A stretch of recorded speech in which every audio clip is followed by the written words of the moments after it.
So the other day, Global Dokkan made a very interesting post here. So, ninth anniversary messages are wanted. The ninth year of Dokkan starts in early July as anticipated for the global version. They want you guys to send your memories, messages, or even questions as well. And they're going to send some of them or share some of them in the July video. Now, if you take a look here again, you could fill this out here, select the language. I don't know why it's doing like this. Let me click English here. There we go. Then we go to the next page. And essentially just allows you to send any messages or anything you want regarding celebrating the 9th anniversary. Now, we do know that they stated they're going to give us some details about the sync during the 9th anniversary as well. But I think there's a very, very important part right here, or opportunity for us as the players to give any questions and feedback we want to the development team about the game and how the game can improve, right? I think this especially is going to be an important place because they're going to be looking through a lot of these, and they're going to be, at least if not all of them, and they're going to be picking some of the things out, or at least maybe the most asked questions out, and then they're going to talk about them in the July video. Now, not too long ago, they did do something a little similar to it. I don't know if it was a video or they discussed, they released something, and the producers that are right here, right, they gave us this right here. And if we take a look at it, okay, well, it's a little small for another reason, but if we take a look here, they say that, where is this sync question specifically? We're planning to release information on the operation schedule, unification timing during the 9th anniversary campaign. But still, I think that it's important for us to go ahead and ask the questions about this now because, well, I mean, this is going to be during the 9th anniversary, right? I think the big thing, a lot of people are wondering, how is the sync gonna work?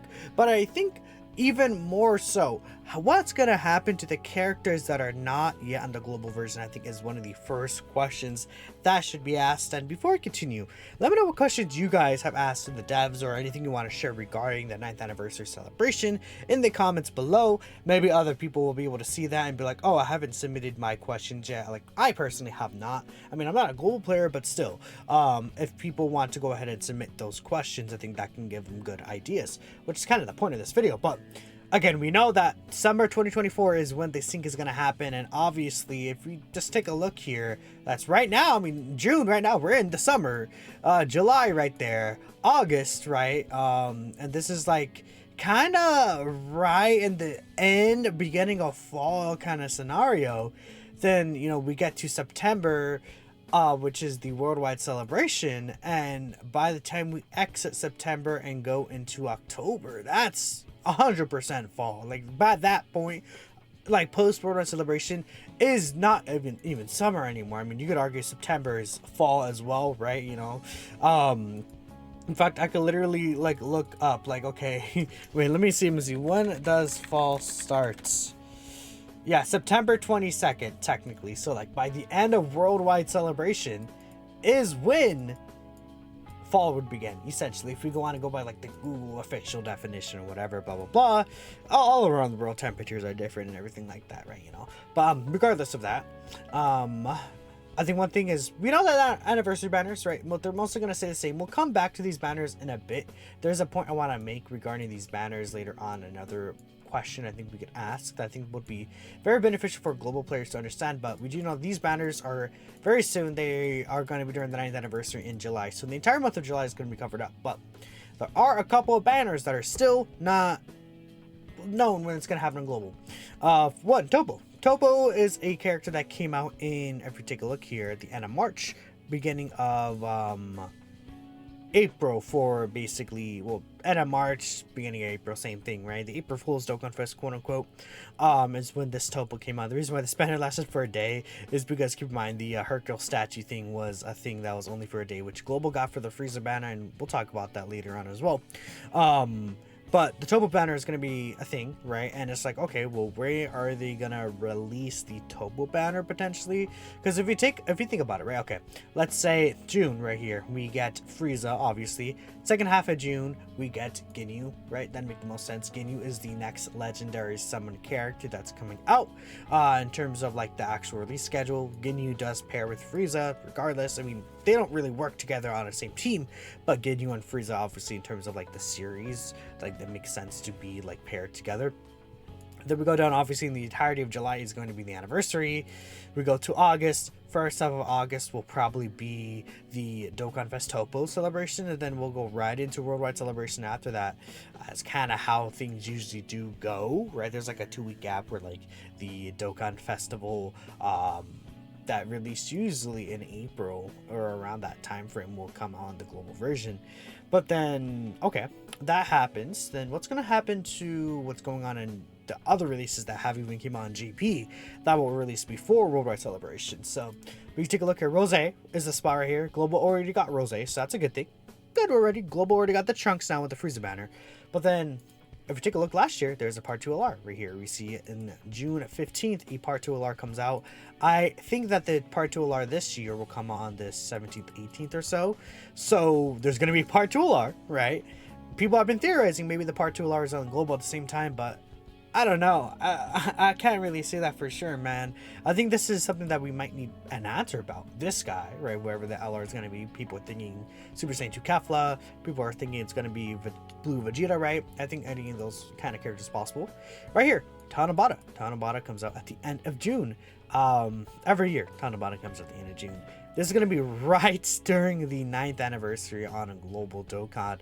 We didn't know what Tanabata is going to be, but like, there's Tanabata, there's the Part 2 LR for Tanabata, and then on top of that, I didn't bring this up, but there's actually also another Dokkan Fest that comes out in August on the JP version. I wonder if I could find it if I do this. Yeah, if you take a look over here, Super Trunks came out last year on that time spot. So like, okay, if you think about, let's say Ginyu comes out on Global next.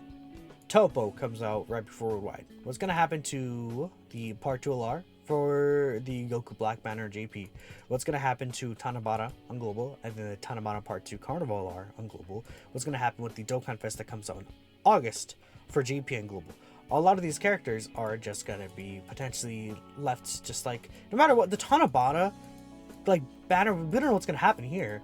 We don't know what's going to happen with this Dokkan Fest most likely, right? But like, even if they combine some of these banners, it's like this celebration is just, it's like, this is a big major celebration of the year, the Tanabata celebration, Dokkan Fest LR, Carnival LR. You know, that's where on the special Tanabata banner that releases on the 7th, that's where the anniversary units can come back. So what's going to happen here? I don't know. We don't know, right? So I think it's a good idea to be like, hey, what's going to happen what's going to happen to the banners that have not released on the international version, but have already released on the Japanese version of the game?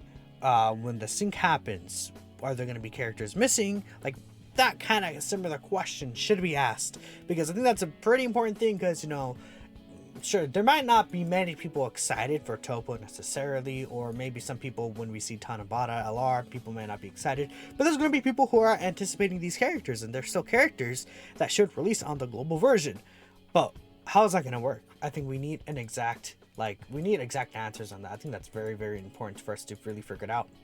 Next, Battlefield. So, Global's Ultimate Clashes. The thing about this is they have been speeding up the Ultimate Clashes. I mean, we could literally take a look here as a side-by-side example. We'll talk about that in a bit. As a side-by-side example, like, let me bring up the Ultimate Clash here for Global and GP. We can see Global is skipping a lot of different numbers. So I think we can go here and here. We could see, yep, this right here, Blue Evolution Vegeta. Then we see the Metal Cooler fight just got introduced on the global version here. In fact, I think Blue Evolution Vegeta was also 67 as well in the global version, right? Yeah, so that's cool. That's cool. But then we take a look at 61, and then we see it was the old boss for Broly. What exactly was Blue Evolution Vegeta introduced? Like, see, even here, this is Blue Evolution Vegeta for 64.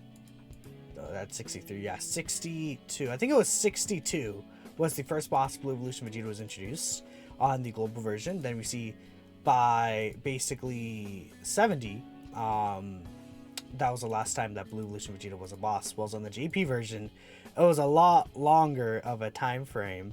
from Blue Evolution Vegeta being an actual boss, right? I guess I shouldn't bring up the exact details. I probably should have brought him up ahead of time, but the thing is that they've been skipping Battlefield IDs, right? Essentially on the back end. You won't really see this. I mean, I guess you can kind of see it here. The global, the global one actually points it out as Battlefield number 74. But then if we go here, I'm trying to bring it up here. Yes. So it's technically 68. Then we can take a look here. This is Battlefield 70. That's listed as 67 on the global version, but this is actually the Battlefield ID 70. Then we see this Battlefield ID 74, which they skipped a bunch of these, which didn't happen in GP, right? So even though this is technically Battlefield number, I believe, again, 68, in the data, it's 74 because they skipped a couple of months. So you're like, okay, well, they do that to catch up both versions. But the issue is that they're also releasing the characters that came out with the Battlefield memories because they're syncing the release schedules. So with that in mind, you're now in a spot where, oh, I didn't already have Battlefield memory to collect a lot of these characters because the Battlefield memory in general is already super low. But now it's like almost like it's literally impossible to grab it. There's not enough Battlefield memory. Like, this is Toonami, a big global player, right? Dokkan accelerating global clashes makes sense, but they should have given us more Battlefield memory so we could afford all the new units showing up at a much faster rate than the JP version. This is the first time our currency has ever been this low since I've started playing, which is 407,000, which is not even enough to buy a single copy. So I think an issue with Battlefield overall in general has always been that they have never given a sufficient amount of Battlefield memory, which is the currency, comparative to the amount of releases that they're doing, right? It's like very difficult for you to get a lot of these characters without sacrificing other things that you can't even literally buy in the shop if you care about getting all the characters at all. It's like impossible. It has always been impossible for you to get everything in the shop. Literally not possible at all. And that's if you've been playing since day one. If imagine a player who started even a year later from Battlefield start, a player who started a year ago, how are they ever supposed to get the memory? It's really weird. I don't know. That's just a whole other thing. I think fixing Battlefield currency, maybe you can make it like a mode where you can play as many times as you want. And then you could just farm it all throughout, right? I don't see why that can't be a thing, but in general, no matter what, there should be an updated amount of currency given or some way to get more currency for the global version, considering the amount of battlefields that were skipped and the accelerated rate of releasing these characters, not allowing global to even, like, even a JP as a JP player, I'm struggling to get a lot of these characters. A global, it's literally going to be even more impossible, and you know that's a product of the sync, and they should definitely look into having a way to go ahead and resolve that issue. I think it's very important to address that. So again, as a second question, I think you should ask, what's going to happen with that regard? You should ask about, are we going to get a amount of Battlefield currency to make up for the accelerated releases of the Ultimate Clash new characters, awakenings, things put in the shop, comparative to the GP version, which had plentiful more time to accumulate Battlefield memory, right? I think that's something that we should definitely ask, or at least should be brought up within this, right? This little messages that are wanted. Next, I think this is pretty much the final thing that I'm gonna say here, like the three major points, more or less, right? Is the fact that there's always been these special discounts and these special like tickets on the global version, and whilst it's pretty easily assumed that global's not really gonna get a lot of these anymore, I think it should still be a good question to ask. What's gonna happen when it comes to not even just peel off Troves tickets, but like some of these global exclusive discounts, right? Is global gonna permanently lose these discounts on some of these banners? Is global gonna keep some of these like certain like peel off tro packs or like tickets that you guys could get at certain times, right? What's gonna happen regarding that, right? And I think the biggest deal here is obviously during the anniversary. Now I think it's more or less likely that this is going to be gone when this version sync up, right? The discounts that are on the global anniversary, especially like this was, I believe, last year's discounts, where you have these special anniversary discounts and then you get tickets per summoning, which is absolutely insane. I think personally it would be better if, you know, they just like, this is why I kept the anniversary banners up. Like, I think global is very likely to get Thelia's again this year. Some people are thinking it might not come this year because of how the tickets are being handled specifically, but it's definitely likely that global will still get these. So it's a thing of, okay, I think it would be better if both versions just get these tickets. So maybe advocating bringing, hi, I don't want to lose tickets. I just think even bringing that up to the development team would be very important. And I guess one last thing I could bring up really is the friend system. I mean, you could always mention the friend system, continue to mention the friend system, lack of sufficiency. Like, the friend system as of now, like, makes you not want to play the game sometimes. I mean, like, with the friend system as it is currently, it will literally make people less likely to summon on characters that are like villain characters or characters that are more unpopular that you may like. Like, maybe someone was a fan of Yamcha, but then it's a thing of, oh, you know, I'm a fan of Yamcha, but I'm probably not going to be able to use him much. Or I would summon for Yamcha, but I can't really use him much because of the teams that he's on and the fact that you can never find leaders for those teams. Or maybe I can't even find any Yamcha friends list. Maybe someone was like kind of interested in Topo, and then they're like, oh, there's no Topos in the friends list though. It's going to be difficult to find them. So I'm not going to summon for Topo, who would ideally be his own leader, right? Characters like that, I think especially. I think we could definitely bring that up just because the friends list is a mess. But yeah, I think, again, I want to know why. Yeah, let us use our own leader as a friend leader. I think that would be fantastic.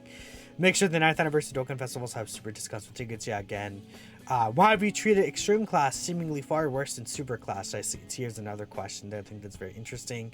But yeah, the discounts as well. So I don't know, man. I think, let me know what you guys would think, or what questions you're gonna ask. I'm Andy here. Thanks y'all for watching, and of course, I will catch you all in the next video. Peace out.